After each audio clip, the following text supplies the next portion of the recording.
शुक्लांबरधरं विष्णुं शशिवर्णं चतुर्भुजं प्रसन्नवदनं ध्यायेत् सर्वविघ्नोपशान्तये। गुरुर्ब्रह्मा गुरुर्विष्णु गुरुर्देवो महेश्वरः गुरुर्साक्षात् परं ब्रह्म तस्मै श्रीगुरुवे नमः। कृष्णं नारायणं वन्दे कृष्णं वन्दे व्रजप्रियं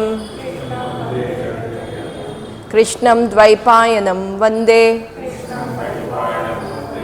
कृष्णं वन्दे पृथासुतं।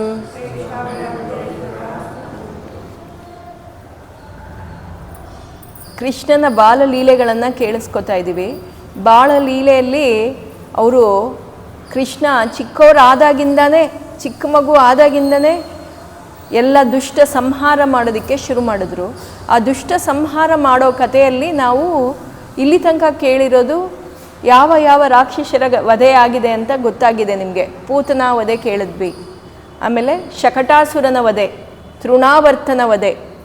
ಶಕಟಾಸುರ ಅಂದರೆ ಗಾಡಿ ನಾನು ಹೇಳಿದ್ದು, ತೃಣಾವೃತ ಅಂದರೆ ಆ ಗಾಳಿಯಲ್ಲಿ ಮೇಲೆ ಮಗುವನ್ನು ಎತ್ಕೊಂಡು ಹೋಗಿ ಆ ಮಗು ಆ ತೃಣಾವರ್ತನ ಕತ್ತನ್ನು ಹಿಸ್ಕೋದು, ಅದನ್ನು ನಾನು ನಿಮ್ಗೆ ಹೇಳಿದ್ದೆ.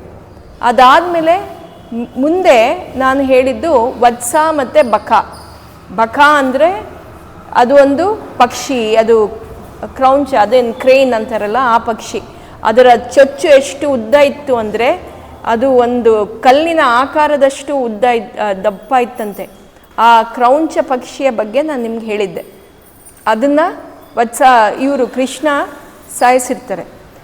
ಹೀಗೇ ಎಲ್ಲರೂ ಏನು ಮಾಡಿದರು, ಗೋಕುಲ ಬಿಟ್ಟು ಇದಕ್ಕೆ ಬಂದಿದ್ದಾರೆ, ಬೃಂದಾವನಕ್ಕೆ ಬಂದಿದ್ದಾರೆ. ಅದರದ್ದು ಕತೆ ಹೇಳಿದ್ದೀನಿ. ಯಾಕೆ ಬೃಂದಾವನಕ್ಕೆ ಬಂದರು ಅಂದರೆ ಕೃಷ್ಣನಿಗೆ ಅಲ್ಲಿ ಸಾಕಾಗಿತ್ತು.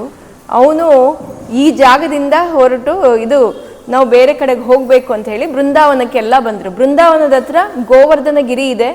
ಗೋವರ್ಧನ ಗಿರಿ ಹತ್ರ ಇವರೆಲ್ಲ ವಾಸವಾಗಿದ್ದಾರೆ. ಕೃಷ್ಣನಿಗೆ ಅಲ್ಲಿ ತುಂಬ ಸಂಭ್ರಮ, ಯಾಕಂದರೆ ಅಲ್ಲಿ ಬೆಟ್ಟ ಗುಡ್ಡಗಳು ಮತ್ತು ಮರಗಳೆಲ್ಲ ತುಂಬ ಚೆನ್ನಾಗಿತ್ತಂತೆ ನೋಡೋದಕ್ಕೆ. ಮತ್ತು ಅವನು ಎಲ್ಲ ಅಲ್ಲಿ ಅವ್ರ ಗೆಳೆಯರೊಟ್ಟಿಗೆ ಚೆನ್ನಾಗಿ ಆಟ ಆಡ್ತಾ ಇದ್ದಂತೆ. ಮತ್ತು ಕೃಷ್ಣನ ಬಾಲ ತೀಟೆಗಳು ಏನು ಮಾಡಿದ್ದ ಅದನ್ನು ಹೇಳಿದೆ ನಾನು ಹೋದ ವಾರದಲ್ಲಿ. ಎಲ್ಲರ ಮನೆಗೆ ಹೋಗೋದು, ಬೆಣ್ಣೆ ಕಡ್ದಿಯೋದು, ಇದನ್ನೆಲ್ಲ ಹೇಳ್ತಾ ಇದ್ದೆ. ಹೀಗೆ ಈಗ ಇಲ್ಲಿ ಬೃಂದಾವನದಲ್ಲಿ ಗೋವರ್ಧನ ಗಿರಿ ಹತ್ರ ಇದ್ದಾಗ ಈಗ 5-6 ವರ್ಷ ಮಗುಗೆ ಅಷ್ಟೇ, 5ರಿಂದ 7 ವರ್ಷದೊಳಗಿದ್ದ.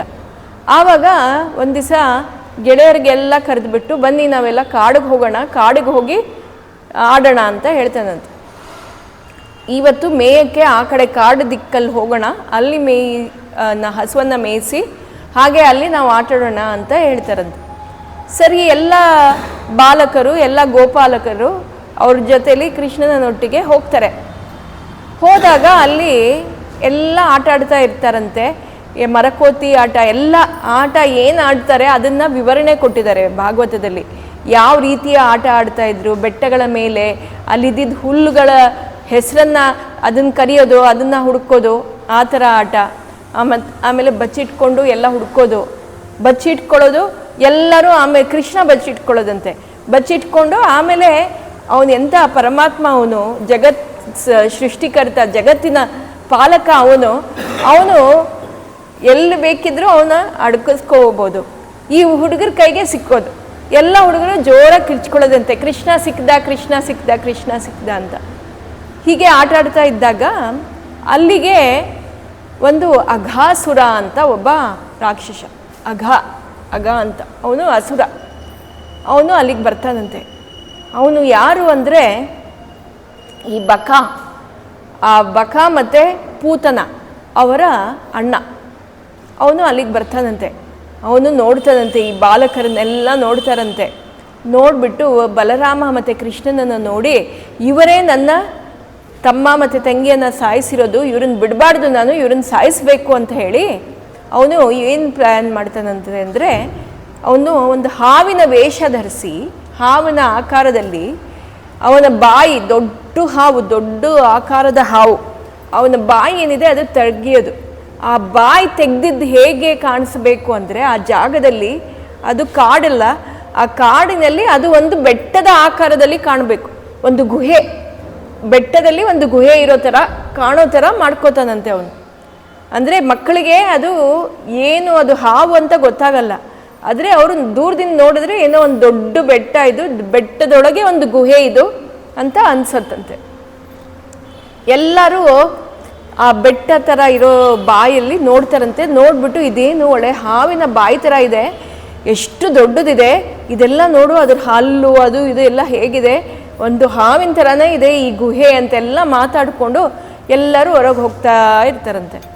ಕೃಷ್ಣ ದೂರದಿಂದ ನೋಡ್ತಾನೆ, ಬಲರಾಮಗೆ ಸನ್ನೆ ಮಾಡ್ತಾನೆ, ನೋಡು ಅಲ್ಲಿ ಇನ್ನೊಬ್ಬ ಬಂದಿದ್ದಾನೆ ಅಸುರ, ನಮ್ಮ ಕಾರ್ಯ ಇವಾಗ ಮಾಡಬೇಕು ಅಂತ ಕೃಷ್ಣ ಸನ್ನೆಯಲ್ಲಿ ಮಾತಾಡ್ತಾನಂತೆ.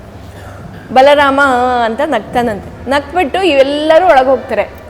ಎಲ್ಲರಿಗೂ ಇದೇನಿದು ದೊಡ್ಡ ಹಾವಾಗಿ, ಈ ಹಾವು ನಾವೆಲ್ಲ ಒಳಗೆ ಹೋದ್ಮೇಲೆ ನಮ್ಮನ್ನು ನುಂಗ್ಬಿಟ್ರೆ ಏನು ಮಾಡೋದು ಅಂತ ಮಾತಾಡ್ಕೋತಾ ಇರ್ತಾರಂತೆ. ಆಗ ಅವರೆಲ್ಲ ಗೋಪಾಲಕರು ಹೇಳ್ತಾರಂತೆ, ಏನಾಗಲ್ಲ ನಮಗೆ, ನಮ್ಮೊಟ್ಟಿಗೆ ಯಾರಿದ್ದಾರೆ, ಕೃಷ್ಣ ಇದ್ದಾರೆ, ಕೃಷ್ಣ ಇದ್ದರೆ ಇನ್ನೇನೂ ಆಗಲ್ಲ ನಮಗೆ, ಕೃಷ್ಣನ ಮೇಲೆ ನಾವೆಲ್ಲ ಡಿಪೆಂಡೆಂಟು, ಸೊ ಕೃಷ್ಣನ ಮೇಲೆ ಏನಾದರೂ ಅವನೇ ನಮ್ಮನ್ನು ನೋಡ್ತಾನೆ, ನಮ್ಮನ್ನು ರಕ್ಷಿಸ್ತಾನೆ ಅಂತ ಹೇಳ್ತಾರಂತೆ.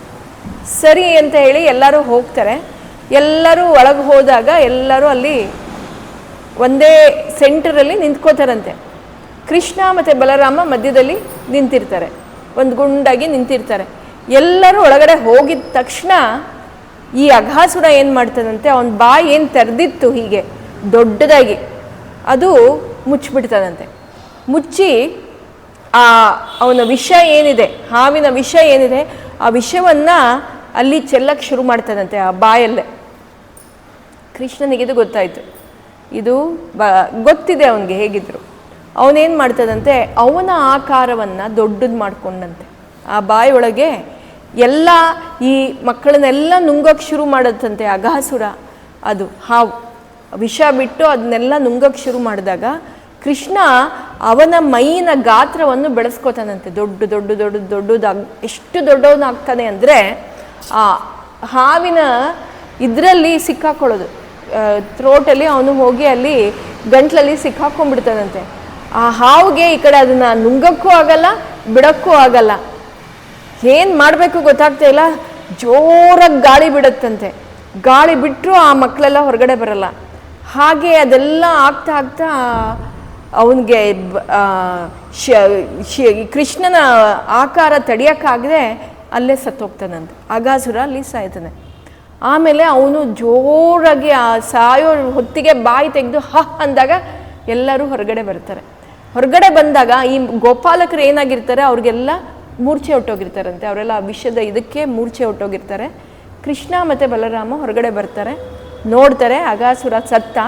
ಅವನು ಸತ್ತಿದ್ದ ಕೂಡಲೇ ಅವನ ಬಾಡಿ, ಅವನ ಈ ದೇಹದಿಂದ ಬಿಳಿಯ ಇದು ಬೆಳಕು, ಆ ಬೆಳಕು ಬಂದು ಕೃಷ್ಣನ ಪಾದಕ್ಕೆ ಸೇರ್ಕೊಳ್ಳುತ್ತಂತೆ. ಕೃಷ್ಣನ ಪಾದಕ್ಕೆ ಸೇರ್ಕೊಳ್ಳುತ್ತೆ. ಅಂದರೆ ಆ ಅಘಾಸುರ ಅವನು ಎಂಥ ಕೆಟ್ಟ ಅಸುರ ಆಗಿದ್ದ, ಆದ್ರೇನು ಅವನು ಸಾಯೋ ಹೊತ್ತಲ್ಲಿ ಅವನು ಸತ್ತಿದ್ದು ಕೃಷ್ಣನಿಂದ, ಆದ್ರಿಂದ ಅವನಿಗೆ ಮೋಕ್ಷ ಸಿಕ್ತು. ಕೃಷ್ಣನೇ ಪರಮಾತ್ಮನೇ ಅವನಿಗೆ ಮೋಕ್ಷ ಕೊಟ್ಟಿದ್ದಾನೆ ಅಂತ ಹೇಳಿ ಅದನ್ನು ಇಲ್ಲಿ ನೋಡ್ತಾರೆ. ಇವರೆಲ್ಲ ಹೊರಗಡೆ ಬಿದ್ದಿರ್ತಾರಲ್ಲ, ಎಲ್ರಿಗೂ ಆ ಬೆಳಕು ಬರುವಾಗ ಮೂರ್ಛೆ ಹೋಗಿದ್ದವ್ರಿಗೆಲ್ಲ ಅವ್ರಿಗೆಲ್ಲ ಜ್ಞಾನ ಬರುತ್ತಂತೆ. ಅವರೆಲ್ಲ ಅದನ್ನು ನೋಡ್ತಾರಂತೆ, ಏನಿದು ಈ ಬೆಳಕೇನಿದು, ಹಿಂಗೆ ಬರ್ತಾ ಇದೆ ಅಂತ ಹೇಳಿ ಅದೆಲ್ಲ ಬಂದು ಕೃಷ್ಣನ ಪಾದಕ್ಕೆ ಸೇರ್ಕೊಳ್ಳುತ್ತೆ. ಅವ್ರಿಗೆ ಗೊತ್ತಾಗೋದಿಲ್ಲ, ಆದರೆ ಏನೋ ಇದು ಅಂತ ಅಂದ್ಕೊಂಡು ಸುಮ್ಮನೆ ಇರ್ತಾರೆ. ಆಗ ಅವ್ರು ಹೇಳ್ತಾರಂತೆ, ಕೃಷ್ಣ ನಮ್ಮ ಗತಿ ಏನಾಗೋದು, ನೀನು ಇಲ್ಲದೆ ಇದ್ದಿದ್ರೆ ನಮ್ಗೆ ಏನಾಗೋ ಏನಾಗ್ತಾ ಇತ್ತೋ, ನೀನು ಬಂದು ನಮ್ಮನ್ನು ಕಾಪಾಡಿದ್ಯಾ, ಅಬ್ಬಾ ನೀನಿರೋದಕ್ಕೆ ನಾವೆಲ್ಲ ಆರಾಮಾಗಿದ್ದೀವಿ ಅಂತೆಲ್ಲ ಮಾತಾಡ್ಕೋತಾರಂತೆ. ಈ ಘಟನೆ ಏನು ನಡೆದಿದೆ ಅವರಿಗೆ ಅದು ಅವ್ರ ಮನೆಗೆ ಹೋಗಿ ಹೇಳ್ತಾರೆ ಅಂತ ಕೃಷ್ಣನಿಗೆ ಗೊತ್ತು. ಕೃಷ್ಣ ಏನು ಮಾಡಿದ್ನಂತೆ, ಬನ್ನಿ ಆಟಾಡೋಣ, ನೀವೆಲ್ಲ ಏನು ತಂದಿದ್ದೀರಾ, ನನಗಂತೂ ತುಂಬ ಹಸುವಾಗಿದೆ, ನನಗೆ ಒಂದು ಹೆಜ್ಜೆ ಮುಂದೆ ಇಡೋಕ್ಕಾಗ್ತಾ ಇಲ್ಲ, ಅಷ್ಟು ಹಸುವಾಗಿದೆ, ನಾವೆಲ್ಲ ಇವಾಗ ಊಟ ಮಾಡಬೇಕು ಅಂತ ಹೇಳ್ತಾನಂತೆ. ಸರಿ ಎಲ್ಲರಿಗೂ ಅದನ್ನು ಇವನು ಮಾತಾಡೋ ಇದರಲ್ಲೇ ಅದು ಏನು ನಡೆದಿದೆ ಅದು ಮರ್ತೋಗ್ತಾರಂತೆ. ಹುಡುಗರೆಲ್ಲ ಮರ್ತೋಗಿ ಆ ಬುಕ್ಕಲ್ಲಿ ಕೊಟ್ಟಿರೋದೇನು ಅಂದರೆ, ಭಾಗವತದಲ್ಲಿ ಬರೆದಿರೋದೇನೆಂದರೆ, ಮರ್ತೋಗಿ 1 ವರ್ಷ ಆದಮೇಲೆ ಈ ಘಟನೆಯನ್ನು ಮಕ್ಕಳು ಮನೇಲಿ ಹೇಳಿರ್ತಾರಂತೆ. ಅಲ್ಲಿ ತನಕ ಅವನು ಆ ಮಾಯೆ, ಕೃಷ್ಣ ಮಾಯೆಯಲ್ಲಿ ಅವರೆಲ್ಲ ಅದನ್ನು ಮರೆತೋಗಿರ್ತಾರೆ ಅಂತ. ಇವರೆಲ್ಲ ಆ ಘಟನೆಯನ್ನು ನೆನ್ಪಿಟ್ಕೋಬಾರ್ದು ಅಂತ ಹೇಳಿ ಕೃಷ್ಣ ಏನು ಮಾಡ್ತಾನಂತೆ, ಬನ್ನಿ ಬನ್ನಿ ಕೂತ್ಕೊಳ್ಳೋಣ, ಎಲ್ಲರೂ ಊಟ ಮಾಡೋಣ ಅಂತ ಹೇಳಿ ಎಲ್ಲರೂ ಏನು ತಂದಿದ್ದೀರ ಅದು ನಾನು ನೋಡಬೇಕು ಅಂತ ಹೇಳಿ ಫಸ್ಟು ಒಂದು 8 ಜನ ಕೂತ್ಕೋತಾರೆ. ಫಸ್ಟ್ ಒಂದು ಸರ್ಕಲ್ ಥರ, ಅದ್ರ ನೆಕ್ಸ್ಟು 16 ಜನ, ಅದ್ರ ನೆಕ್ಸ್ಟು 32 ಜನ, ಹೀಗೆ ಎಲ್ಲರೂ ಸರ್ಕಲಲ್ಲಿ ಕೂತ್ಕೋತಾರಂತೆ. ಎಲ್ಲರೂ ಕೂತ್ಕೊಂಡು ಎಲ್ಲರೂ ಅವ್ರವ್ರ ಬಟ್ಲಲ್ಲಿ ಅವ್ರ ಇದು ಟಿಫಿನ್ ಏನು ತಂದಿದ್ದಾರೆ ಅದನ್ನೆಲ್ಲ ತೆಗಿತಾರಂತೆ. ಒಬ್ಬರು ಬೆಣ್ಣೆ, ಒಬ್ಬರು ಮೊಸರನ್ನ, ಒಬ್ಬರು ಹಾಲು, ಮತ್ತು ಇನ್ನೊಬ್ಬರು ಯಾವುದೋ ಒಂದು ಚಿತ್ರಾನ್ನ, ಏನೇನಿದೆ ಭಕ್ಷ್ಯ ಭೋಜ್ಯಗಳು ಏನಿದೆ ಎಲ್ಲರೂ ತೆಗಿತಾರೆ. ಕೃಷ್ಣ ಅವನದು ತೆಗಿತಾನಂತೆ, ಅವನ ಪೋಟ್ಲಿಲಿ ಏನಿದೆ ಅದನ್ನು ತೆಗಿತಾನಂತೆ. ತೆಗೆದ್ಬಿಟ್ಟು ಅವನೇನು ಮಾಡ್ತಾನಂತೆ, ಅವನದು ತಿನ್ನೋದಲ್ಲ, ಫಸ್ಟ್ ಏನು ಮಾಡ್ತಾನೆ, ನೀನೇನು ತಂದಿದ್ಯಾ, ಓ ನೀನು ಅದು ತಂದಿದ್ಯಾ, ಓ ಅಮ್ಮ ನಿಂಗೆ ಅದು ಕಳಿಸಿದಾರಾ, ಅದು ನಂಗೆ ತುಂಬ ಇಷ್ಟ, ಕೊಡು ಅಂತ ಅದನ್ನು ತಿನ್ನೋದು. ಎಲ್ಲರ ಡಬ್ಬದಲ್ಲಿ ಏನಿದೆ ಅದನ್ನೆಲ್ಲ ಹೋಗಿ ತಿಂತಾ ಇರೋದು. ಯಾಕೆ ಅಂದರೆ ಅದು ಪ್ರಸಾದ, ಅವನು ಸ್ವೀಕಾರ ಮಾಡಬೇಕು, ಆಮೇಲೆ ಇವರೆಲ್ಲ ಸ್ವೀಕಾರ ಮಾಡಬೇಕು. ಹಾಗೆ ಅವನು ಎಲ್ಲರ ಡಬ್ಬದಲ್ಲಿ ಏನೇನಿದೆ ಅದನ್ನೆಲ್ಲ ಒಂದು ಚೂರು ತಿನ್ಕೊಂಡು ಹೋದನಂತೆ. ಅವನು ತಿಂತಾ ಇರೋದನ್ನು ನೋಡಿದ್ರೆ ಎಲ್ಲರಿಗೂ ಖುಷಿ. ಕೃಷ್ಣ ನಂದು ತಿಂದ, ನನ್ನ ಡಬ್ಬದಿಂದ ತಿಂದ, ಕೃಷ್ಣನ್ ನನ್ನ ಡಬ್ಬದ ಇಷ್ಟ ಆಯಿತು, ಇನ್ನೊಬ್ಬ ಇಲ್ಲ ನನ್ನ ಡಬ್ಬದ ಇಷ್ಟ ಆಯಿತು ಅಂತ ಎಲ್ಲರೂ ಮಾತಾಡ್ಕೊಳ್ಳೋದು. ಎಲ್ಲರಿಗೂ ಅವನು ಎಷ್ಟು ಚೆನ್ನಾಗಿದೆ. ಕೃಷ್ಣನಿಗೆ ನಾವು ಏನೇ ಪ್ರೀತಿಯಿಂದ ಅರ್ಪಣೆ ಮಾಡಿದ್ರು ಅವನು ಅದನ್ನು ಸ್ವೀಕರಿಸ್ತಾನೆ. ಅದೇ ಉಪ್ಪು ಕಮ್ಮಿ ಇರಲಿ, ಖಾರ ಕಮ್ಮಿ ಇರಲಿ, ಏನೇ ಕಮ್ಮಿ ಇರಲಿ, ಅದನ್ನು ಅವನು ಅಷ್ಟೇ ಪ್ರೀತಿಯಿಂದ ಸ್ವೀಕರಿಸ್ತಾನಂತೆ. ಈ ರೀತಿ ಆ ಹುಡುಗರೆಲ್ಲ ಏನೇನು ಕೊಟ್ಟಿದ್ದಾರೆ, ಏನೇನು ತಂದಿದ್ದಾರೆ ಅದನ್ನೆಲ್ಲ ಪ್ರೀತಿಯಿಂದ ಸ್ವೀಕರಿಸಿದ್ನಂತೆ. ಅವನು ಎಲ್ಲರ ಡಬ್ಬದಿಂದ ಪ್ರೀತಿಯಿಂದ ಸ್ವೀಕರಿಸಿ ಆಟ ಆಡ್ತಾ ಇದ್ದದ್ದನ್ನು ನೋಡ್ತಾರೆ. ಈ ಅಗಾಸುರ ಸತ್ತಿರೋದು ದೇವಲೋಕದಲ್ಲಿ ಇರೋ ದೇವರುಗಳೆಲ್ಲ ಮೇಲಿಂದ ನೋಡಿ ಸಂತೋಷದಿಂದ ಚಪ್ಪಾಳೆ ತಟ್ಟಿ ಹೂವಿನ ಮಳೆಯನ್ನು ಸುರಿಸ್ತಾ ಇದ್ರು. ಬ್ರಹ್ಮ ಒಳಗೆ ಕೂತಿದ್ದ. ಬ್ರಹ್ಮನಿಗೆ ದೇವರೆಲ್ಲ ಏನು ಈ ರೀತಿ ಸಂಭ್ರಮಿಸ್ತಾ ಇದ್ದಾರೆ, ಏನಾಗಿದೆ ಅಂತ ಅವನು ಬಂದು ನೋಡ್ತಾನೆ. ಅಗಾಸುರ ಇಲ್ಲಿ ಬ್ರಹ್ಮನಿಗೆ ಅಹಂಕಾರ ಹುಟ್ಟಿದ್ದು. ಯಾಕೆ ಅಹಂಕಾರ ಅಂದರೆ ನಾನೇ ಸೃಷ್ಟಿಕರ್ತ ಅಂತ. ಈ ಚಿಕ್ಕ ಬಾಲಕರು ಏನೋ ಮಾಡಿದ್ದಾರೆ, ಈ ಚಿಕ್ಕ ಬಾಲಕರು ಏನೋ ಮಾಡಿದ್ದಾರೆ ಅಂತ ಹೇಳಿ ಈ ದೇವತೆಗಳೆಲ್ಲ ಇಷ್ಟು ಹೊಗಳ್ತಾ ಇದ್ದಾರೆ. ಏನಿದು ಈ ಹುಡುಗನಿಂದ ಏನಾಗತ್ತೆ ಅಂತ ಅವನಿಗೆ ಗೊತ್ತು ನಾರಾಯಣ. ಅಲ್ಲಿ ಅವನಿಗೆ ಅಹಂಕಾರ, ಅವನ ಬುದ್ಧಿಗೆ ಇದಾಗಿತ್ತು, ಭ್ರಮಣ ಆಗೋಗಿತ್ತು. ಅವನೇನು ಮಾಡ್ತಾನಂತೆ, ಬ್ರಹ್ಮ ಏನು ಮಾಡ್ತಾರೆ, ಹೀಗೆ ಮಾಡಿದಾರಲ್ವಾ, ಈ ಬಾಲಕರು ಎಷ್ಟು ಶಕ್ತಿಶಾಲಿಗಳು ನಾನು ನೋಡಬೇಕು ಅಂತ ಹೇಳಿ ಆ ಹಸುಗಳೆಲ್ಲ ಅಲ್ಲಿ ಮೇಯ್ತಾ ಇತ್ತಲ್ಲ, ಹಸುನೆಲ್ಲ ಕದ್ಕೊಂಬಂದ್ಬಿಟ್ನಂತೆ ಬ್ರಹ್ಮ. ಎಲ್ಲ ಹಸುನ ಕದಿಯೋದು ಅಂದರೆ ಅಲ್ಲಿಂದ ಬೇರೆ ಕಡೆ ಎಲ್ಲೋ ಒಂದು ಗುಹೆ ಒಳಗೆ ಔಚಿಟ್ಟದು. ಎಲ್ಲ ಬಾಲಕರು ಊಟ ಮಾಡ್ತಾ ಇದ್ದಾರೆ, ಆಡ್ತಾ ಇದ್ದಾರೆ, ಊಟ ಮಾಡ್ತಾ ಇದ್ದಾರೆ. ಈ ಕಡೆ ತಿರುಗಿ ಒಬ್ಬ ನೋಡ್ತಾನೆ, ಒಂದು ಹಸು ಕಾಣಿಸ್ತಾ ಇಲ್ಲ. ಕೃಷ್ಣನಿಗೆ ಹೇಳ್ತಾರಂತೆ, ಕೃಷ್ಣ ನೋಡು ನಮ್ಮ ಹಸುಗಳು ಒಂದು ಇಲ್ಲಿ ಕಾಣಿಸ್ತಾ ಇಲ್ಲ, ಏನಾಗೋಗಿದೆ ನಮ್ಮ ಹಸುಗಳು, ಎಲ್ಲಿ ಹೊಟ್ಟೋಗಿದೆ ಗೊತ್ತಾಗ್ತಾ ಇಲ್ಲ, ಎಲ್ಲಿ ನಾವು ಇಲ್ಲೇ ಇಟ್ಟಿದ್ವಲ್ಲ, ಇಲ್ಲೇ ಕಟ್ಟಿದ್ವಿ, ಎಲ್ಲ ಇಲ್ಲಿಂದ ಮಾಯ ಆಗೋಗಿದೆ, ಎಲ್ಲಿ ಹೊಟ್ಟೋಗಿದೆ ಗೊತ್ತಾಗ್ತಾ ಇಲ್ಲ ಅಂತ. ಕೃಷ್ಣ ಹೇಳ್ತಾನಂತೆ, ನೀವೆಲ್ಲ ಏನು ಯೋಚನೆ ಮಾಡಬೇಡಿ, ನೀವೆಲ್ಲ ಊಟ ಮಾಡಿ, ನಾನು ಹೋಗಿ ಅದನ್ನು ಕರ್ಕೊಂಬರ್ತೀನಿ ಅಂತ ಹೇಳ್ಬಿಟ್ಟು ಕೃಷ್ಣ ಅಲ್ಲಿಂದ ಹೊರಡ್ತಾನಂತೆ. ಅದು ಎಲ್ಲಿ ಹೋಗಿದೆ ಅಂತ ಹುಡುಕೊಂಡು ಹೋಗ್ತಾನೆ ಕೃಷ್ಣ. ಹುಡುಕೊಂಡು ಕಾಡೊಳಗಡೆ ಎಲ್ಲ ಹೋಗ್ತಾನೆ, ಅಲ್ಲಿ ಎಲ್ಲೂ ಅದು ಕಾಣಲ್ಲ. ಮತ್ತೆ ಅಲ್ಲಿಂದ ವಾಪಸ್ ಬರ್ತಾನೆ, ಎಲ್ಲಿ ಅವರೆಲ್ಲ ಕೂತಿದ್ರು ಅಲ್ಲಿಗೆ ಬರ್ತಾನೆ. ಅಲ್ಲಿಗೆ ಬಂದಾಗ ನೋಡ್ತಾನೆ ಅಲ್ಲಿ ಯಾವ ಹುಡುಗರು ಇಲ್ಲ, ಅವ್ರ ಗೆಳೆಯರು ಯಾರಿದ್ರು ಯಾರೂ ಇಲ್ಲ. ಎಲ್ಲ ಹೊಟ್ಟೋದ್ರು ಇವರೆಲ್ಲ, ಬಲರಾಮ ಇವರು ಬರ್ತಾರೆ, ಯಾರೂ ಇಲ್ಲ. ಹಸುನೂ ಇಲ್ಲ ಈ ಕಡೆ, ಆ ಬಾಲಕರೂ ಇಲ್ಲ, ಎಲ್ಲಿ ಹೋದ್ರು ಅಂತ ಗೊತ್ತಿಲ್ಲ. ಆಮೇಲೆ ಕೃಷ್ಣ ಏನು ಮಾಡ್ತಾನೆ, ಸಂಜೆ ಆಗೋಯ್ತು, ಬಲರಾಮ ಹೇಳ್ತಾನೆ 6 ಗಂಟೆ ಆಗ್ತಾ ಬಂತು, ಮನೆಗೆ ಹೋಗಬೇಕು, ಇವಾಗ ಏನು ಮಾಡೋದು ಕೃಷ್ಣ ಅಂತ. ಕೃಷ್ಣ ಆ ಕೂಡಲೇ ತಾನೇ ಅಷ್ಟೂ ಬಾಲಕ ಸ್ನೇಹಿತರು ಯಾರಿದ್ರು ಅವರವ್ರ ಅವತಾರವನ್ನು ಅವನು ಪಡೆದುಕೊಂಡಂತೆ. ಒಂದೊಂದು ಅವತಾರ, ಅವರು ಹುಟ್ಟಿದ್ದ ಪಂಚೆ ಅವನೇ, ಅವ್ರು ಧರಿಸಿದ್ದ ಬಟ್ಟೆ ಏನಿತ್ತು, ಹರ್ಕಲ್ ಬಟ್ಟೆ ಇದ್ರಿ ಏನೇ ಇರಲಿ ಅದೆಲ್ಲ ಅವನೇ. ಅವರ ಇದು ಡಬ್ಬ ಏನಿತ್ತು ಅದು ಅವನ ಆಕಾರ ಅವನೇ. ಮತ್ತು ಹಸು ಕೂಡ ಅವನೇ. ಅಷ್ಟೊಂದು ಅವತಾರವನ್ನು ಅವನಲ್ಲಿ ಪಡ್ಕೊಂಡಂತೆ ಕೃಷ್ಣ. ಎಷ್ಟು ಮಕ್ಕಳು ಅಲ್ಲಿ ಬಂದಿದ್ರು, ಅಷ್ಟು ಮಕ್ಕಳು ಆಗೋದಂತೆ ಅವನೇ. ಮತ್ತು ಅಷ್ಟು ಹಸುಗಳು, ಎಷ್ಟು ಹಸುಗಳಿತ್ತು ಅಷ್ಟು ಹಸುವಿನ ಆಕಾರ ಪಡೆದಂತೆ. ಅದೆಲ್ಲ ಪಡ್ಕೊಂಡು ಬಲರಾಮ ನೋಡಿ ನಗ್ತಾ ಇದ್ದಾನಂತೆ, ಏನು ಲೀಲೆ ಪರಮಾತ್ಮ ನಿಂದು ಅಂತ ನೋಡ್ಬಿಟ್ಟು ಎಲ್ಲರೂ ಹಾಗೆ ಮನೆಗೆ ಬರ್ತಾರೆ. ಮನೆಗೆ ಬಂದು ನೋಡ್ತಾರೆ ಎಲ್ಲರೂ. ಮನೆಯವ್ರಿಗೆ ಯಾರಿಗೂ ಗೊತ್ತಾಗಲ್ಲ ಇದು ನಮ್ಮ ಮಕ್ಕಳಲ್ಲ, ಇದು ಇವರಲ್ಲ, ಹಸು ನಮ್ದಲ್ಲ ಅಂತ ಹೇಳಿ. ಎಲ್ಲರೂ ಆ ಮಕ್ಕಳನ್ನ ಇನ್ನೂ ಪ್ರೀತಿಯಿಂದ ನೋಡ್ಕೋತಾ ಇದ್ರಂತೆ. ಇಲ್ಲಿಗೆ ಬಂದಾಗ ಇನ್ನೂ ಪ್ರೀತಿಯಿಂದ ನೋಡಿಕೊಂಡು, ಏನಕ್ಕೆ ಈ ಕೃಷ್ಣ ಈ ರೀತಿ ಮಾಡ್ದ ಅಂದರೆ, ಯಾವಾಗ ನಾವು ಕೃಷ್ಣನನ್ನು ನಂಬುತ್ತೀವಿ, ಭಗವಂತನನ್ನು ಯಾವಾಗ ನಾವು ನಂಬುತ್ತೀವಿ ಆವಾಗ ಅವನು ನಮ್ಮನ್ನು ರಕ್ಷಣೆ ಮಾಡ್ತಾನೆ. ಅದೇ ಕತೆ ಇಲ್ಲಿ ಬರ್ತಾ ಇರೋದು. ಯಾಕೆ ಅಂದರೆ ಬ್ರಹ್ಮ ಕೂಡ ನಾರಾಯಣ ಅನ್ನೋದನ್ನು ಮರೆತು ಏನು ಮಾಡ್ದ, ನಾರಾಯಣನೊಟ್ಟಿಗೆ ಆಟ ಆಡಬೇಕು ಅಂತ ಅವನು ಬಂದ. ಅವನ ಹತ್ರ ಗೊತ್ತು ಅವನಿಗೆ ನಾರಾಯಣನಿಗೆ ಏನೂ ಮಾಡೋಕ್ಕಾಗಲ್ಲ ಅಂತ. ಆದರೆ ಅವನಿಗೆ ಅಹಂಕಾರ. ಇಲ್ಲಿ ಏನು ನಮಗೆ ಪಾಠ ಅಂದರೆ, ಅಹಂಕಾರ ಅನ್ನೋದು ಎಲ್ಲರಿಗೂ ಬರುತ್ತೆ. ಅಂದರೆ ಯಾವಾಗ ಈ ಅಹಂಕಾರ ನಮ್ಮಲ್ಲಿ ಬರುತ್ತೆ ಅಂದರೆ, ನಮ್ಮಲ್ಲಿ ಇಲ್ಲ ನಮ್ಮ ಜ್ಞಾನ ಹೆಚ್ಚಾಗಿರ್ಬೋದು, ಧನ ಹೆಚ್ಚಾಗಿರ್ಬೋದು, ಇಲ್ಲ ನಮಗೆ ಒಂದು ಪೊಸಿಷನ್, ಪವರ್ ಬಂದಿರ್ಬೋದು. ಅದೆಲ್ಲ ಬಂದಾಗ ಇಲ್ಲಿ ನಾವು ಅರಿವಲ್ಲಿ ಏನು ಇಟ್ಕೋಬೇಕು ಅಂದರೆ, ಇದೆಲ್ಲ ಶಾಶ್ವತ ಅಲ್ಲ. ಇವತ್ತು ಬರುತ್ತೆ, ನಾಳೆ ಹೋಗುತ್ತೆ.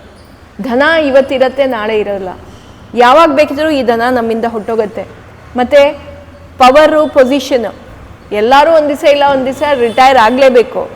ರಿಟೈರ್ ಆಗೋ ಮುಂಚೆ ಪವರ್ ಇದ್ದಾಗ ನಾವು ದರ್ಪ ತೋರಿಸೋದಲ್ಲ, ನಾವು ಅದರಿಂದ ನಮ್ಮ ಬೇರೆಯವ್ರಿಗೆ ಏನು ಸಹಾಯ ಮಾಡ್ಬೋದು ಅನ್ನೋದನ್ನು ನೋಡಬೇಕಂತೆ. ಮತ್ತು ಇನ್ನೊಂದು ಏನಂದರೆ, ನಮ್ಮಲ್ಲಿ ಜ್ಞಾನ ಜಾಸ್ತಿ ಆದಾಗ ಎಲ್ಲರೂ ನನಗೆ ಎಲ್ಲ ಗೊತ್ತು ಅಂತ ತೋರಿಸ್ಕೋತಾರೆ. ಅದನ್ನು ನಾವು ತೋರಿಸ್ಕೋಬಾರ್ದಂತೆ. ಎಷ್ಟು ನಮ್ಮಲ್ಲಿ ಆ ಬುದ್ಧಿ ಜ್ಞಾನ, ನಮ್ಮಲ್ಲಿ ಏನೇ ಜ್ಞಾನ ಇದ್ದರೂ ಅದು ಕಿಂಚಿತ್ ಮಾತ್ರ. ಸಮುದ್ರದಷ್ಟು ಜ್ಞಾನ ಇದೆ. ಸಮುದ್ರ ಅಂದರೆ ನಿಮಗೆ ಗೊತ್ತು, ನಮ್ಮ ಭೂಮಂಡಲದಲ್ಲಿ ಅಷ್ಟು ಸಮುದ್ರ ತುಂಬಿಕೊಂಡಿದೆ. ಅದರಲ್ಲಿ ನಮಗೆ ಬಂದಿರೋ ಜ್ಞಾನ ಒಂದೇ ಒಂದು ಹನಿಯಷ್ಟು. ಆದರೆ ಕೆಲವರು ಒಂದಿಷ್ಟು ತಿಳ್ಕೊಂಡು ತುಂಬ ಗೊತ್ತು ನನಗೆ ಅಂತ ಎಲ್ಲರ ಮುಂದೆ ನಿಂಗೇನು ಗೊತ್ತು ಅಂತ ಹೇಳ್ತಾರೆ. ನನಗೆ ಗೊತ್ತಿದೆ ಅಂತ ತುಂಬ ಮಾತಾಡ್ತಾರೆ. ಈ ರೀತಿ ನಾವು ಮಾಡಬಾರ್ದು ಅನ್ನೋದನ್ನು ಇಲ್ಲಿ ಕೃಷ್ಣ ನಮಗೆ ತೋರಿಸ್ಕೊಡ್ತಾ ಇದ್ದಾನೆ. ಎಷ್ಟೇ ನಾವು ಬ್ರಹ್ಮನಿಗೇನು ಬಂತು ಅಲ್ಲಿ ತಲೆಯಲ್ಲಿ, ನಾನೇ ಈ ಜಗತ್ತಿನ ಸೃಷ್ಟಿಕರ್ತ, ನನಗೆ ಎಲ್ಲ ಗೊತ್ತಿದೆ, ಸೊ ನಾನೇ ದೊಡ್ಡವನು ಅಂತ ಅವನಲ್ಲಿ ಈ ಬಾಲಕರು ಏನು ಮಹಾ ಮಾಡ್ತಾರೆ, ಈ ಬಾಲಕರಿಗೆ ಯಾಕೆ ಈ ದೇವತೆಗಳೆಲ್ಲ ಸಂಭ್ರಮಿಸ್ತಾ ಇದ್ದಾರೆ ಅಂತ ಹೇಳಿ ಅವ್ರಿಗೆ ಬುದ್ಧಿ ಕಲಿಸ್ಬೇಕು ಅಂತ ಬ್ರಹ್ಮ ಆ ಎಲ್ಲ ಮಕ್ಕಳನ್ನು ಇದು ಮಾಡಿದ. ಮತ್ತು ಆ ಎಲ್ಲ ಹಸುವನ್ನು ಔಚಿಟ್ಟ ಒಂದು ಗುಹೆಯಲ್ಲಿ. ಆದರೆ ಇಲ್ಲಿ ನೋಡಿದ್ರೆ ಎಲ್ಲರೂ ಗೋಕುಲದಲ್ಲಿ, ಇದು ಬೃಂದಾವನದಲ್ಲಿ ಎಲ್ಲ ಮಕ್ಕಳು ಹಾಗೆ ಇದ್ದಾರೆ, ಎಲ್ಲ ಇದು ಹಾಗೆ ಇದೆ ಹಸುಗಳು.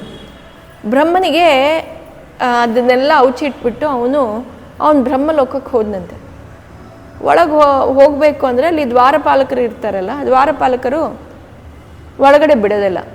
ಯಾರು ನೀನು ಅಂತ ಕೇಳ್ತಾರಂತೆ. ಬ್ರಹ್ಮನಿಗೆ ತಲೆ ಕೆಡುತ್ತೆ, ಏನು ನೀವು ಯಾರು ನನ್ನನ್ನು ನೋಡ್ಬಿಟ್ಟು ಯಾರು ನೀನು ಅಂತ ಕೇಳ್ತಾ ಇದ್ದೀರಾ ಅಂತ.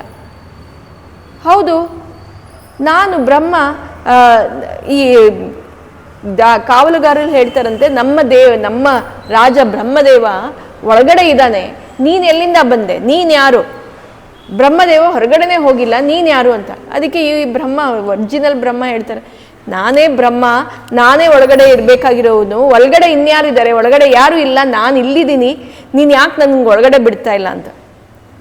ಅದಕ್ಕೆ ಕಾವಲುಗಾರರು ಹೇಳ್ತಾರಂತೆ, ನೀನು ಬ್ರಹ್ಮ ಅಂತ ನಮಗೆ ಗ್ಯಾರಂಟಿ ಇಲ್ಲ, ನಮ್ಮ ಬ್ರಹ್ಮ ಒಳಗಡೆ ಇದ್ದಾರೆ, ನೀನು ಯಾರೋ ಬೇರೆಯವನು, ನೀನು ರಾಕ್ಷಸ ಅಸುರ ಇರಬೇಕು, ನೀನು ಆಕಾರ ಚೇಂಜ್ ಮಾಡ್ಕೊಂಡು ಬಂದಿದ್ಯಾ, ನೀನು ಬೇರೆ ಅವತಾರ ಇಟ್ಕೊಂಡು ಬಂದಿದ್ಯಾ, ನಾನು ನಿನ್ಗೆ ಒಳಗಡೆ ಬಿಡಲ್ಲ ಅಂತ ಬ್ರಹ್ಮದೇವರಿಗೆ ಹೇಳ್ತಾರೆ. ಬ್ರಹ್ಮ ಹೇಳ್ತಾರೆ, ಅಯ್ಯೋ ಏನಾಯಿತು ಇದು, ಯಾಕೆ ಹೀಗಾಯಿತು ಅಂತ. ಬ್ರಹ್ಮನಿಗೆ ಇವಾಗ ಜ್ಞಾನೋದಯ ಆಗತ್ತೆ. ಅಯ್ಯೋ ನಾನು ಎಂಥ ತಪ್ಪು ಮಾಡಿದ್ದೀನಿ, ಪರಮಾತ್ಮನೊಟ್ಟಿಗೆ ನಾನು ಆಟ ಆಡೋಕ್ಕೆ ಹೋಗಿದ್ದೀನಿ ಅಂತ. ಬ್ರಹ್ಮನಿಗೆ ಬ್ರಹ್ಮ ಲೋಕದಲ್ಲಿ ಇದೆಲ್ಲ ನಡೆಯೋ ಅಷ್ಟಕ್ಕೆ 1 ವರ್ಷ ಆಗೋಗಿತ್ತು. ಅಂದರೆ ಬ್ರಹ್ಮ ಮಕ್ಕಳನ್ನೆಲ್ಲ ಔಚಿಟ್ಟು, ಆ ಹಸುವನ್ನು ಔಚಿಟ್ಟು ಅವನು ವಾಪಸ್ ಬ್ರಹ್ಮಲೋಕಕ್ಕೆ ಹೋಗಿ ಕೆಳಗಡೆ ಬರ್ತಾನಲ್ಲ, ಮತ್ತೆ ಕೃಷ್ಣನ ಹತ್ರ ಬರ್ತಾನಂತೆ. ಅಲ್ಲಿ ತನಕ 1 ವರ್ಷ ಕಳೆದಿತ್ತು. 1 ವರ್ಷ ಕಳೆದಿದೆ. ಬ್ರಹ್ಮ ಬೃಂದಾವನಕ್ಕೆ ಬಂದಿದ್ದಾನೆ, ಕೃಷ್ಣನ ಹುಡುಕ್ತಾ ಇದ್ದಾನೆ. ಕೃಷ್ಣ ಅಲ್ಲಿದ್ದಾನೆ. ಎಲ್ಲ ಮನೇಲೂ ಏನೋ ನಡೀತಾ ಇದೆ, ಎಲ್ಲರೂ ಬೇಸರದಲ್ಲಿದ್ದಾರೆ ಇವರೆಲ್ಲ ಅಂದ್ಕೊಂಡು ಬ್ರಹ್ಮ ಬಂದರೆ ಎಲ್ಲ ಮನೇಲೂ ಆ ಮಕ್ಕಳು ಅವ್ರು ಯಾರ್ಯಾರನ್ನ ಬಚ್ಚಿಟ್ಟಿದ್ದಾರೆ ಆ ಮಕ್ಕಳೆಲ್ಲ ಅಲ್ಲಿದ್ದಾರೆ, ಆ ಹಸುಗಳೆಲ್ಲ ಅಲ್ಲೇ ಇದೆ. ಬ್ರಹ್ಮನಿಗೆ ಆಶ್ಚರ್ಯ, ಪರಮಾಶ್ಚರ್ಯ. ನಾನು ಎಲ್ಲನೂ ಅಲ್ಲಿ ಬಚ್ಚಿಟ್ಟಿದ್ದೀನಿ, ಅಲ್ಲಿದೆಯಾ ಇಲ್ವಾ ನೋಡಬೇಕು ಆ ಗುಹೆಗೆ ಅಂತ ಹೇಳ್ಬಿಟ್ಟು ಆ ಗುಹೆಗೆ ಹೋಗ್ತಾನಂತೆ. ಆ ಗುಹೆಗೆ ಹೋಗ್ತಾನೆ, ಅಲ್ಲಿ ನೋಡ್ತಾನೆ ಆ ಮಕ್ಕಳೆಲ್ಲ ಅಲ್ಲೇ ಇದ್ದಾರೆ, ಆ ಹಸುನೂ ಅಲ್ಲೇ ಇದೆ, ಇಲ್ಲೂ ಅದೇ ಇದೆ, ಅಲ್ಲೂ ಅದೇ ಇದೆ, ಹೇಗೆ ಅಂತ ಆವಾಗ ಅವನಿಗೆ ಅರಿವಾಗುತ್ತೆ. ಪರಮಾತ್ಮನೊಟ್ಟಿಗೆ ನಾನು ಆಟ ಆಡಕ್ಕೆ ಹೋಗಿದ್ದೀನಿ. ಈ ಜಗತ್ ಸೃಷ್ಟಿಕರ್ತ, ಜಗತ್ ಪಾಲಕ ಬ್ರಹ್ಮ ಅಂದರೆ ಯಾರು? ಅವನ ನಾಭಿ, ನಾರಾಯಣನ ನಾಭಿಯಿಂದ ಹುಟ್ಟಿರೋನವನು, ನಾಭಿಯಿಂದ ಬರೋ ತಾವರೆ ಹೂವಿಂದ ಹುಟ್ಟಿರೋನವನು. ಹೇಗೆ ಇದು ಸಾಧ್ಯ ಅಂತ ಅವನು ಯೋಚನೆ ಮಾಡ್ತಾನಂತೆ. ನಾನೇ ನನ್ನ ಅಹಂಕಾರದಲ್ಲಿ ಇದನ್ನು ಮಾಡಿದ್ದೀನಿ, ನನ್ನದೇ ತಪ್ಪು ಇದು ಅಂತ ಹೇಳ್ಬಿಟ್ಟು ಬ್ರಹ್ಮ ಆವಾಗ ಕೃಷ್ಣನ ಹತ್ರ ಬಂದು, ಕೃಷ್ಣ ನಾನು ಮಾಡಿರೋದು ತಪ್ಪಾಯಿತು, ದಯವಿಟ್ಟು ನನ್ನನ್ನು ಕ್ಷಮಿಸಬೇಕು. ನನ್ನ ಈ ಅಹಂಕಾರ ಏನಿತ್ತು ಅದು ನೀನೇ ನನ್ನನ್ನು ಬುದ್ಧಿ ಕೊಟ್ಟಿದೆಯಾ, ಈಗ ನನಗೆ ಅರಿವಾಯಿತು, ನನ್ನನ್ನು ಕ್ಷಮಿಸಬೇಕು ಅಂತ ಬೇಡ್ಕೋತಾನಂತೆ. ಕೃಷ್ಣ ನಗ್ತಾನಂತೆ. ಬ್ರಹ್ಮ, ನೀನು ಮಾಡಿರೋದೇನು ನಿನಗೇ ಗೊತ್ತಾಗಿದೆಯಲ್ಲ, ಅದಷ್ಟು ಸಾಕು ನನಗೆ ಅಂತ, ನಿನ್ಗೇನು ವರ ಬೇಕು ಕೇಳ್ಕೊ ಅಂತಾನಂತೆ. ಅದಕ್ಕೆ ಬ್ರಹ್ಮ ಹೇಳ್ತಾನಂತೆ, ಅಯ್ಯೋ ನಾನು ಇಷ್ಟು ತಪ್ಪು ಮಾಡಿದ್ದೀನಿ, ಆದರೂ ನೀನು ನಂಗೆ ವರ ಕೊಡೋಕ್ಕೆ ರೆಡಿ ಇದೆಯಲ್ಲ ಅಂತ. ಅದಕ್ಕೆ ಕೃಷ್ಣ, ನೀನು ಏನೇ ಮಾಡಿದರೂ ಅದರದ್ದೊಂದು ಒಳ ಅರ್ಥ ಇದೆ, ಅದನ್ನು ನಾನೇ ನಿನ್ನ ಕೈಯಲ್ಲಿ ಮಾಡಿಸಿರೋದು, ನಿನ್ಗೇನು ಬೇಕು ಕೇಳು ಅಂತ. ಅದಕ್ಕೆ ಬ್ರಹ್ಮ ಹೇಳ್ತಾನಂತೆ, ಇಂಥ ಬೃಂದಾವನದಲ್ಲಿ ಈ ಮಕ್ಕಳು, ಈ ತಾಯಂದಿರು, ಈ ಗೋಪಾಲಕರು ನಿನ್ನೊಟ್ಟಿಗೆ ವಾಸಿಸ್ತಾ ಇದ್ದಾರೆ, ನಿನ್ನೊಟ್ಟಿಗೆ ಆಟ ಆಡ್ತಾ ಇದ್ದಾರೆ, ನಿನ್ನೊಟ್ಟಿಗೆ ಊಟ ಮಾಡ್ತಾರೆ, ನಿನ್ನೊಟ್ಟಿಗೆ ಮಾತಾಡ್ತಾರೆ, ನಿನ್ನ ಜೊತೆಲಿರ್ತಾರೆ. ಇಂಥ ಬೃಂದಾವನ, ಪಾವನವಾದ ಬೃಂದಾವನ, ಈ ಬೃಂದಾವನದಲ್ಲಿ ಹಗಲು ರಾತ್ರಿ ಎಲ್ಲ ನಿನ್ನೊಟ್ಟಿಗೆ ನಡೆಯುತ್ತೆ. ಜನ ಎಲ್ಲ ಇಷ್ಟು ಪಾವನರು ಇಲ್ಲಿ. ಮತ್ತು ಎಲ್ಲಿ ಕೃಷ್ಣ ಇರ್ತಾನೆ ಅಲ್ಲಿ ಲಕ್ಷ್ಮೀ ವಾಸ ಯಾವಾಗಲೂ ಇರುತ್ತಂತೆ. ಯಾಕಂದರೆ ಅವಳು ಮೊದಲು ಬರ್ತಾಳಂತೆ, ಕೃಷ್ಣ ಬರೋ ಮುಂಚೆ ಅವಳು ಬರ್ತಾಳಂತೆ. ಮತ್ತು ಎಲ್ಲರಿಗೂ ಸಂತೋಷ ಕೊಡಬೇಕು ಅಂದರೂ, ನಮಗೇನಾದರೂ ನಮಗೆ ವರ ಸಿಗಬೇಕು ನಾರಾಯಣನಿಂದ ಅಂದರೆ ಲಕ್ಷ್ಮಿ ಒಪ್ಕೋಬೇಕಂತೆ ನಮ್ಮನ್ನು. ಲಕ್ಷ್ಮಿ ಒಪ್ಕೊಂಡಿದ್ದ ತಕ್ಷಣ ಲಕ್ಷ್ಮಿ ನಾರಾಯಣನನ್ನು ನೋಡಿದ ತಕ್ಷಣ ಹೇಳ್ತಾಳಂತೆ ಕೊಡು ಅಂತ. ಅದು ಏನು ಚಿಹ್ನೆ ಎಲ್ಲ ಬರೀ ಕಣ್ಣಿನ ಸನ್ನೆಯಲ್ಲೇ ಮಾತಾಡೋದವರು. ಹಿಂಗೆ ಕೊಡು ಅಂತ ಹೇಳಿದ ತಕ್ಷಣ ನಾರಾಯಣ ಸರಿ ಅಂತ ಕೊಡ್ತಾನಂತೆ ವರ ನಮಗೆ. ಆ ರೀತಿ ಎಲ್ಲ ಕಡೆ ಲಕ್ಷ್ಮಿ ಮುಂಚೆ ಬಂದು, ಆ ಲಕ್ಷ್ಮಿ ಯಾವಾಗ ವಾಸಿಸ್ತಾಳೆ ಆ ಇಡೀ ಜಾಗನೇ ಸಂಭ್ರಮದಿಂದಿರತ್ತೆ. ಅಲ್ಲಿ ಯಾವ ರೀತಿಯ ಕೊರತೆನೂ ಇರಲ್ಲ, ಯಾವ ರೀತಿಯ ಹಣದ ಬಾಧೆ ಏನೂ ಇರಲ್ಲ. ಎಲ್ಲ ಜನರ ಮನಸ್ಸಲ್ಲೂ ಸಂತೋಷ ಯಾವಾಗಲೂ ಇರುತ್ತೆ. ಕೆಲವ್ರಿಗೆ ಮನೇಲಿ ಎಲ್ಲ ಇರುತ್ತೆ, ಎಲ್ಲ ರೀತಿಯ ಸಂಭ್ರಮ, ಎಲ್ಲ ಏನು ಬೇಕೋ ಅದೆಲ್ಲ ಇದೆ. ನಿಮ್ಮ ಮನೇಲಿ ಏನು ಬೇಕು, ನಿಮಗೆ ಫ್ರಿಜ್ಜು, ಟಿ ವಿ, ಏನು ನಿಮಗೆ ಈಗಿನ ಏನು ಉಪಕರಣಗಳು ಬೇಕೋ ಅವೆಲ್ಲ ಇದೆ.